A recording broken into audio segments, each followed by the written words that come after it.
Hello and welcome to the latest episode of Looks Like We Made It. I'm Izzy Howell and I'm joined by my dad Chris to talk all things video marketing.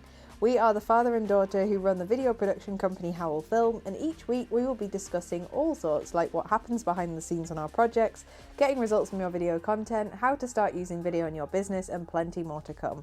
We're always up for candidly conversing about creativity. On this episode we are answering the question, how do I best integrate my video into other types of marketing? So without further ado, let's get started, and of course never miss an episode every Tuesday by giving us a follow or subscribe, as well as finding Howell Film on Instagram, Facebook, Twitter and LinkedIn. Let's go!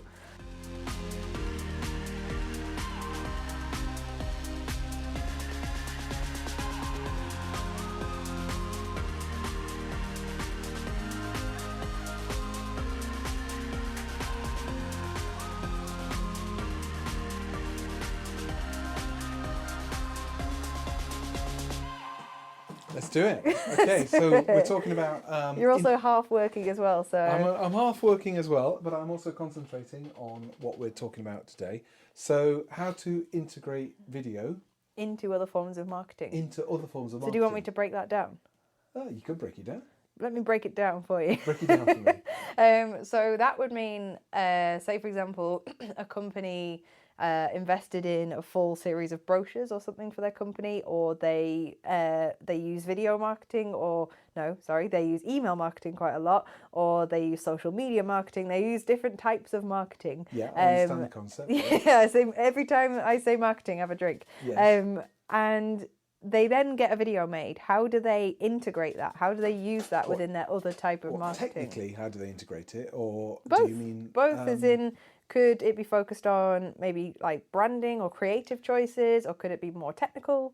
Anything really. Well, it depends on what the video is all about that they've had made, because obviously if it's a video that's a very technical film all about, say, a training film or a how-to or whatever, then they could have their marketing directing people to that video source. So it might be via a Q code or a link via YouTube or whatever, or to flip that to 180. That you could have a situation where your video is all glossy, fandango, lots happening, beautiful, really engaging piece, and then at the end of that you can then direct them to the more the big heavyweight document that comes in a printed format or PDF or whatever. So I like the idea of one leading to another. I like the idea of a key.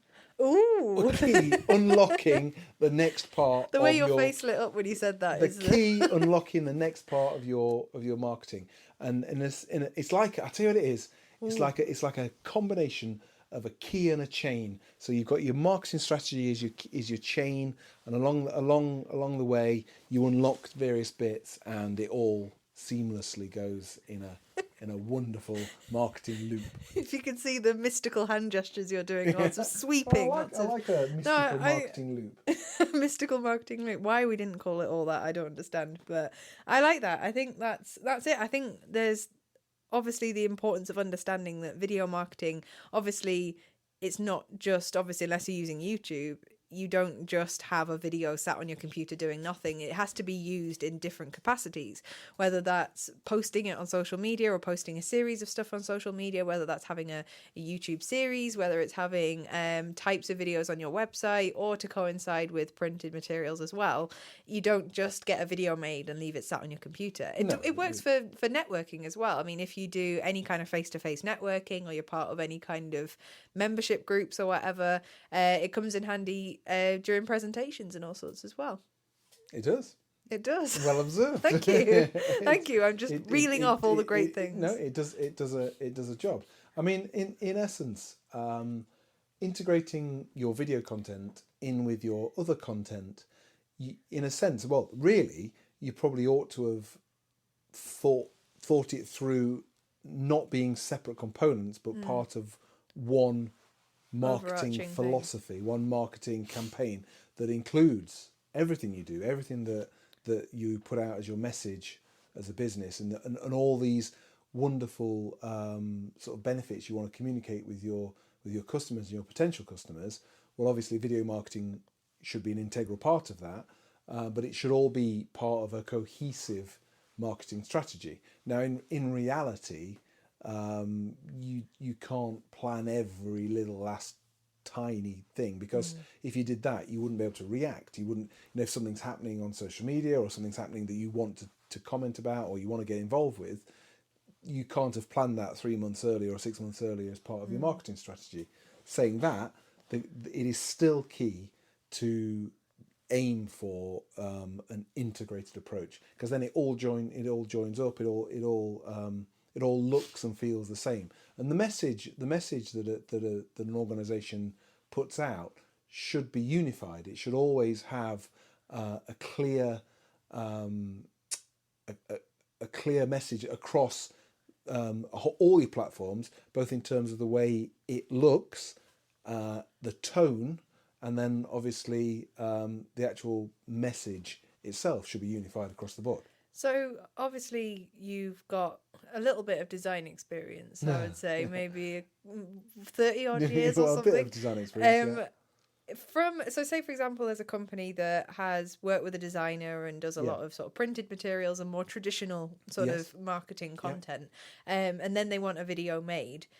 How worried should that person be about working with that designer and a film company potentially and interacting those, or how does that process kind of go about? Well, it should be collaborative, really. I mean, in a sense, the graphic designer should feel confident that the video company isn't trying to steal their work, isn't trying to sort of undercut them. It shouldn't turn into a self-protection, self-preservation situation. But what you can do is the graphic designer is going to have lovely AI files. They're going to have all the lovely Illustrator files is what I mean. They're going to understand about high resolution, so you're not going to get some ridiculous 32K logo off the website. They're gonna have a vested interest to give you the correct hex codes, so all the colours are going to be right.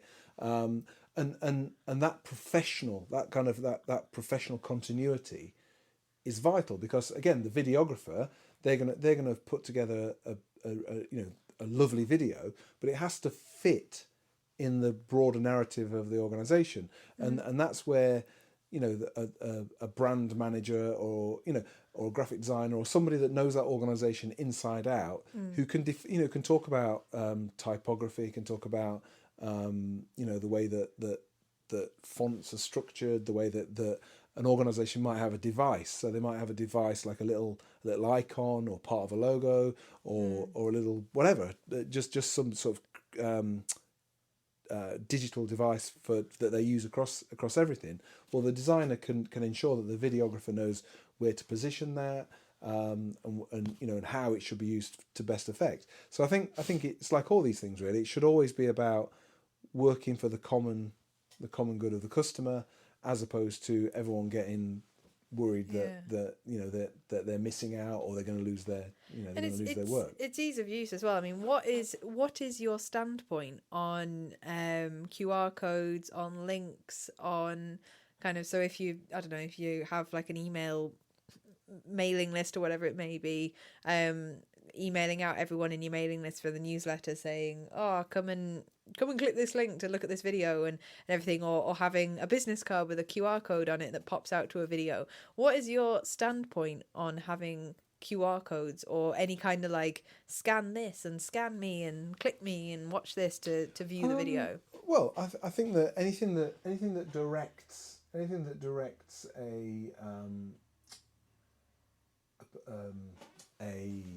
Sorry, you're multitasking. I am multitasking. Let me just. Okay, I'm gonna focus on the project at hand here. I'm conscious that I'm asking you questions and you're. No, I am focused. I'm just focused on something else at the same time. It's a good thing you're in a spinny chair, because you're just going round and round. What's my opinion of it? I think that anything that's done in an elegant way that doesn't look a bit naff is a good thing. But again, it's got to be joined up. You can't have a beautiful email that comes into your inbox promising this, that, and the other. Click here to see this wonderful new product, or click here to see how it works, and then you click it and the link's dead, or the film you click to naff, or it doesn't form part of the wider, more properly cohesive marketing agenda. It's the old cliche about the devil being in the detail applies here. That it all has to be good. You can't have some good and some not good, because the not good inevitably drags the good down. Yeah, because it's things like, I don't know, if you invest heavily as a business in email marketing or heavily as a business in social media marketing, anything like that is very customer facing. It's very public. Absolutely. It's very to the window, and you have to almost make sure that anything you use within that, any content we use within that is upheld. But in terms of social media, obviously we've talked a lot about using social media and splitting up videos versus one long one. When do you think that, with the consistency element and everything, and using different branding and stuff like that, do you think there's more value in multiple videos, or there's more value in one video when you're using it on different marketing platforms? Well, I'm probably going to give you the standard answer here is that there's no value in rubbish videos. True. So assuming that both the lots of short videos are great and one long video is great, and then I suppose it's a big question I'm giving you. The answer is like a lot of these things. It depends. It literally depends. I swear we've answered a lot of questions with that. But... Well, it does, because there's no... If there was one answer, then... If there's just one answer to one problem in marketing and video marketing, and it was just definitive yes or no, this is the answer, then I'd be a zillionaire and I would have retired. Because I'd have known the answer. What we all do is we all keep chipping away, looking for the answer, and each time we take a swing of the hammer, Jesus, you learn a bit more. You just learn a bit more. Hardened by life. You chip a bit more off, and you learn a bit more. So the answer is it depends, and it depends on so many factors. I kind of like. I like to think there's more to come. So in a sense, if you said, here's my long video and I'm going to answer everything at this moment in time, this is it, this is all we're about, well, that is a fairly unlikely scenario. However, if you say, here's a video where we're at right now, but hey, stick around a day, a week, a month, a year, you're going to get another one, and that's where we're going to be at then. And I think that keeping that pace going, keeping that pace of there's always something to look forward to, there's always something new, that, to my mind, on balance, setting aside the it depends question, but on balance, I think it's probably better to do less more often. I like it. I think as well, I've mentioned this before in like presentations and stuff that I've done, and it's a big focus in terms of video production and creating content for businesses, is trying to break away from that real strict, dry corporate image and giving a bit more of a human side, a bit more of a characterful side, and bringing that more human element to videos and stuff like that, and showing almost being very open about that progression. And if you are maybe beginning a project as a business, or you are entering into a new realm like we all are in the pandemic and everything, almost show it, using video as a strategy to show your progression as people and how you're developing. No, you're right. I agree 100%. And I think that one thing the pandemic has done, it's inevitably humanized people, insofar as prior to the pandemic, you never knew that everyone's kitchen looks the same, essentially. Everyone sits in a room full of library books. Sits in a room full of books that looks like they're sat in a library, is what I was trying to say. Unless you are a librarian. Unless you are a librarian. But what I mean is that it's weird that kind of like democratization of Zoom and Teams or whatever, that actually ultimately, within reason, everyone's house kind of looks the same. Everyone's, and I think that that has changed things, because we used to, prior to the pandemic, people come to your office, you make all your judgment calls. Not that you should be judging anybody, but you make all your judgment calls on kind of how they performed, how they looked, how they were, and you never ever saw beyond that. Yeah. But now I think it's almost like, when you've got, a chair of a big organisation, and you're looking into his or her kitchen, and they're talking away, right the way through to people we have meetings with, junior people in the organisation. Ultimately, that has it's literally opened a window into people's houses and to people's lives, and I think it would be very hard to put that lid back on. I think that I think we will go back to some sort of normality-ish, but ultimately, the lid's off that now. It doesn't matter. So I think that in a sense that has changed the way that people perceive what they're seeing, particularly about people, because actually that behind that kind of to use your dry corporate fusty image of some big organisations that are ultra corporate, ultra clean, ultra whatever. Well, actually, there's normally someone sat in their pants in their kitchen, with a shirt on, hiding their bottom half. Or is that just me? I don't know. I did feel like when I did my first kind of big comeback presentation, once sort of things were back to it and not back to normal, but people were starting to do more face-to-face stuff. When I'm doing that presentation, I did feel like there is real safety in pajama bottoms that I'm not used to at the minute. But no, I think and obviously now things are starting to, hopefully, touch wood, resume and go back to a semblance of normality. What is your opinion of, and this is my sort of main last question, but I'll think of a silly question as well. What is your opinion on video business cards? Gimmicky. Okay, run me through. But I'm 100 years old, so video business cards. I think sorry, I don't mean that. My opinion is that I don't even know what a video business card is. Only that. Well, good start. Only that. I remember before the pandemic, obviously, when we didn't see the concept of everyone being in their pants and shirts in their kitchens for 18 months was an option. There was a flurry of new technology that was going around, which were essentially business cards that were small screens. And you'd give them to people, and you'd only have, say, 10 or 15 at a time, but you'd post them to businesses, and they would play a small video, or people would have a QR code on their business card that would pop out with, "Hi, my name's Steve, and I'm this and that." What do you think? I think that, because that's not, weirdly, how I envisage video marketing. No. It's more of a... Well, I do think gimmicky, because in reality, the screen on your phone, because it's going to be rubbish, isn't it? Ultimately, you're going to get this video business card, and it's going to be gimmicky, and you go, that's kind of clever. Yeah. But ultimately, the screen's going to be rubbish, and it's also environmentally horribly damaging, because you're going to have this bit of technology that someone's going to go, "Oh, that's quite interesting," for about 10 seconds, and bin it, and then at least a paper business card's recyclable.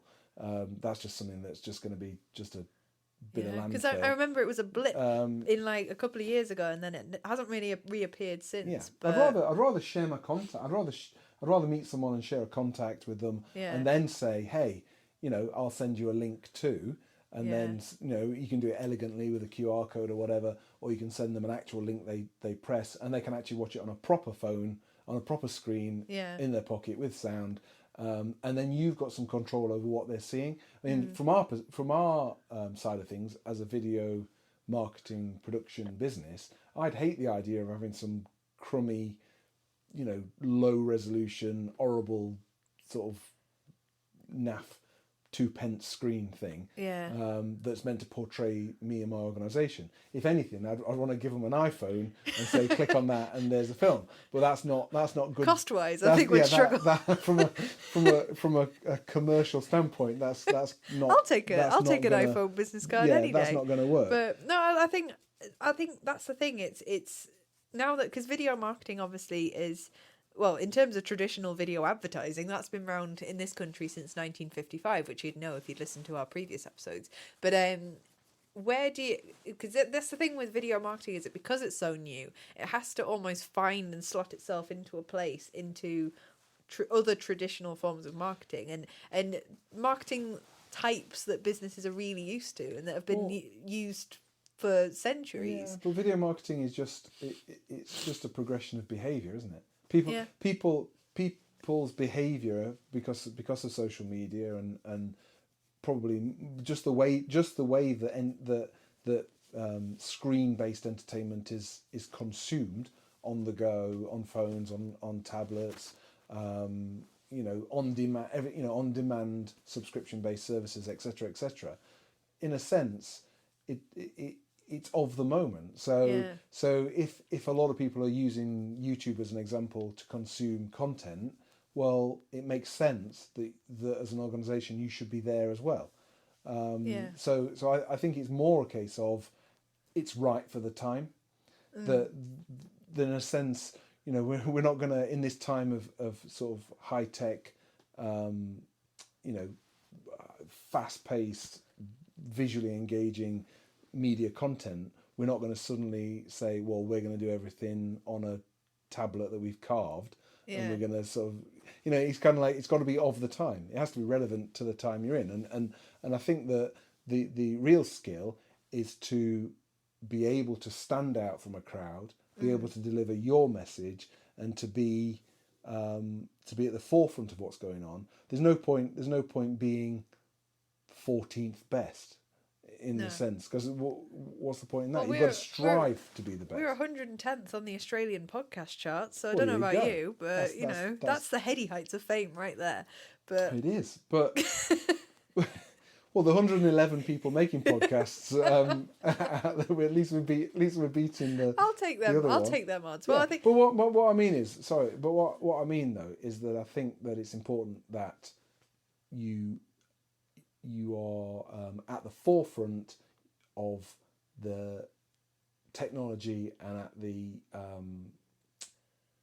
world that you are trying. You've got to be at the front as best as you possibly can to make as big a splash as you possibly can. I agree, and that rounds off that really nicely, because so to sum up, how do you best integrate your video into different types of marketing? Be consistent.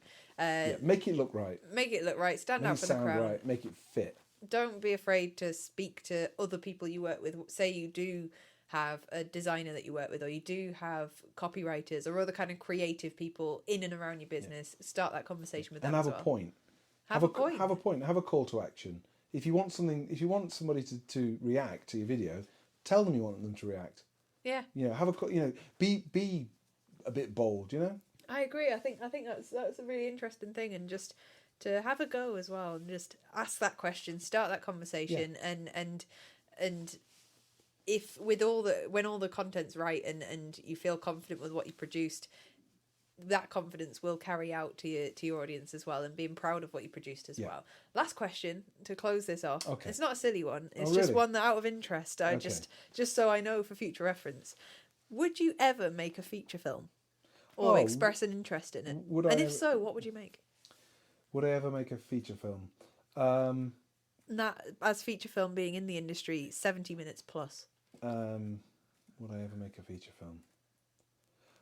I'd love to believe that I believed I was capable, both creatively. I believe in you. No, both creatively and technically. Yeah. But in reality, I think I spent my career in a different space. And I don't mean that in a kind of like, hey, more promotional. No, it's a completely different industry. Yeah, I mean, I like a lot of things. I love the idea of it. In reality, probably can't imagine that I'd be capable of it. Okay, even a documentary, even a that's a different even thing. a superbike documentary, or a yeah, but then the issue with that is I think you'd have to give yourself over. I think the issue with making anything feature length is that the level of funding, the level of it's such a big thing. It's such a big deal, and also the way that your work. You could put hundreds of thousands of pounds into a project. A year of your life, your entire crew, and at the end it gets like 1 star, and everyone goes, "Oh, that was a bit naff." Oh, that would be my worst nightmare. And I think that in reality, I don't know if I could stand being crushed by the critics. I think in the work that we do, the commercial work we do particularly, your only critic is your customer, and they only And yourself. and yourself, and they only really, once their orders start rolling in, they think the film's the greatest thing. Yeah, they're not going to start rating so it online. in a roundabout way, I'm probably not good enough. Oh, well, that's a jolly way to end this podcast. Well, No, there you go. You my answer is if. It's probably going to be the same as yours, to be honest. But the reason why I asked that is only because I have been barreling through the extended editions of Lord of the Rings, and I'm on the third one, which is 4.5 hours long. That's as an extended edition. Time. But they managed to cut that down to 2 hours for the main cinema thing. But it initially was about 7 or 8 hours long, and I just think, God, that's a lot for the cutting room floor to end up with almost 7 hours of a film. Is ridiculous. Is that not just all a bit self-indulgent? Yeah, there is a point where I'm like, that's too many talking trees for my liking. But for me, I think that if I was gonna do a feature film, it would be one of those run and gun, sort of fast paced, fly on the wall documentaries, because I love watching those on Netflix. Yeah, but then even that's not. I could talk about this for hours, but I'm not going to do it. So thank you for listening to. Thank you so much. For Looks Like We Made It. Chris is now going to go back to work doing what he's doing. He's already, if you've probably heard, spun his chair around in furious. No, this is very important work. It's all important. It is all important. I need another me. But you can get back to work. I'll end this off. Thank you. So thanks for listening. We will release a new episode every Tuesday, obviously, and thanks so much for your comments and the people who've had a listen. If you do want to be a guest on the show, if you have a question, just let us know, and you can contact us via www.howellfilm.co.uk, where you can also listen to this podcast, as well as find us on LinkedIn, Facebook, Twitter and Instagram. If you want to chat to us, let us know, and we'll see you next week. Bye. There we go.